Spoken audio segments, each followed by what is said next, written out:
Deus abençoe tua vida, você que nos acompanha aqui pelo nosso canal no YouTube, aqui, o Éder Casquel. Deus abençoe tua vida, continue acompanhando as nossas mensagens, que Deus possa abençoar. Se não é inscrito, se inscreva. Se é inscrito, ative o sininho, deixa o likezinho aí para o YouTube entender que você gostou e vai recomendar, né, esta mensagem para mais pessoas. Então, nós estamos em uma série de mensagens à vida e os tempos do apóstolo Paulo, e nós estamos falamos agora sobre a separação de Paulo e Barnabé, devido à sugestão de Paulo de visitar as igrejas e a sugestão de Barnabé de levar João Marcos, aquele que o havia abandonado. E aí realmente houve a separação. Barnabé e Marcos se embarcaram no navio, enquanto Paulo e Silas foram para por terra, melhor dizendo, ao longo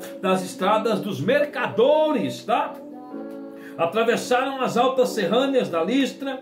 O zelo demonstrado por Silas em Antioquia impressionara Paulo, e tinha certeza que Deus os honraria e por onde quer que fosse. Silas, como Paulo, era cidadão romano, e juntos, pensou Paulo, poderia realizar grandes obras para Deus enquanto visitavam as cidades gentílicas. Com as mochilas nas costas, os jumentos carregados de provisão, despediram-se dos irmãos e partiram para o Monte Tauro. Por essa estrada Paulo viajara quando criança para ir a Jerusalém com seu pai. Era uma estrada larga e ele tinha a sensação de conhecer cada palmo por segurança.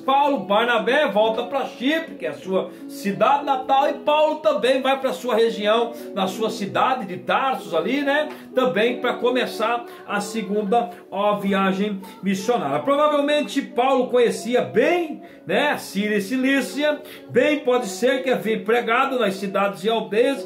Enquanto ficou os 14 anos de anonimato, Paulo pregou por esta região, por isso ele passa ali para rever as diversas pequenas igrejas em lugarejos perto da estrada.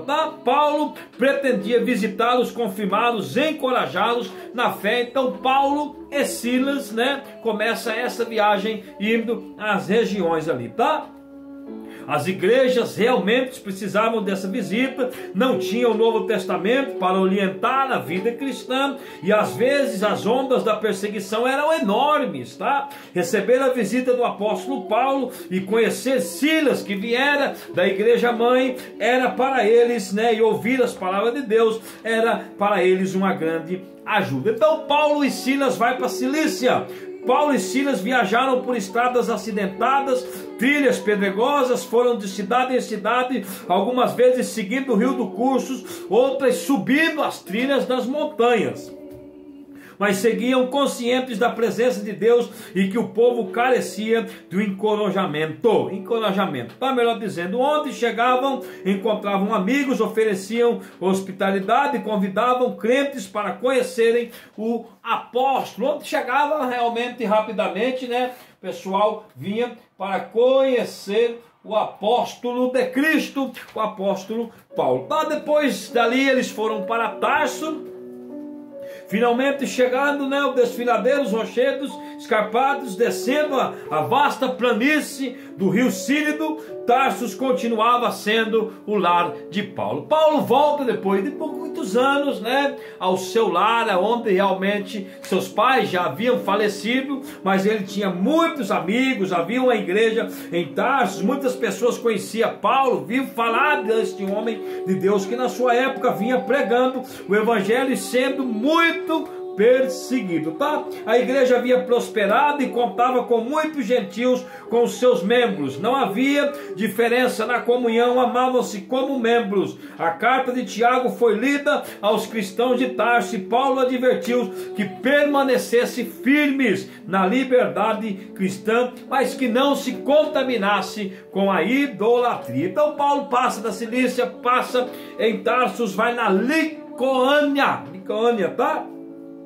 Paulo e Silas pretendiam visitar as igrejas recém-estabelecidas, portanto despediu-se dos cristãos de Tarsus, juntando-se ao fluxo constante de mercadores importantes que haviam na estrada da província, atravessaram os portões da Cilícia, no lado do norte do Monte Tauro. Apenas um ano se passara desde que Paulo e Barnabé haviam deixado Derbe. Fazia menos de um ano que eles tinham deixado, e Paulo já estava de novo, né, entrando, deixando os portões da Cilícia. Quando a cidade surgiu à frente, animaram-se com a expectativa de uma recepção amigável.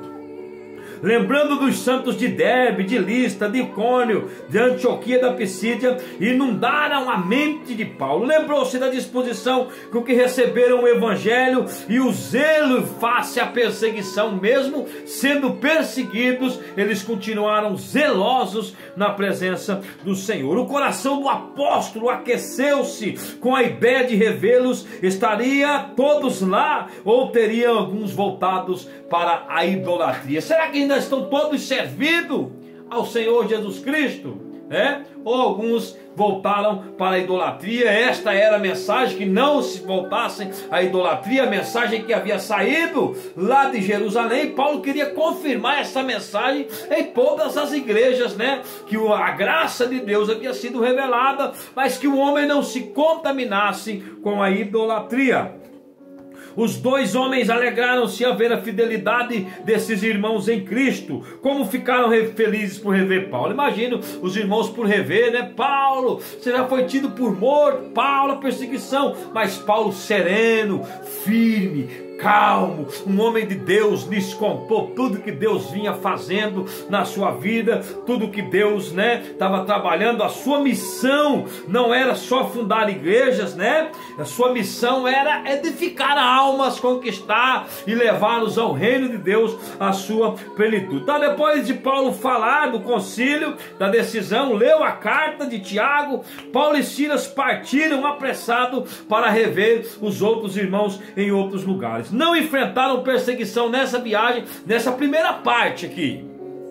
Nesta primeira parte onde Paulo, né, porque aqui ele está fazendo uma introdução, indo rever os irmãos da primeira viagem missionária. Daqui a pouco, depois de Derbe, eles juntamente com Silas, melhor dizendo, aí com Timóteo, aí Paulo, Silas e Timóteo, aí decidem-se, né, realmente um novo destino nesta viagem. Essa primeira parte da segunda viagem missionária é uma parte de rever irmãos, né, de estar confirmando os irmãos, de estar pregando novamente e levando os irmãos a continuar firme na presença do Senhor. Então não enfrentaram nenhuma perseguição nessa parte, porque não fazia parte dos planos pregar nas praças, nos mercados, tá?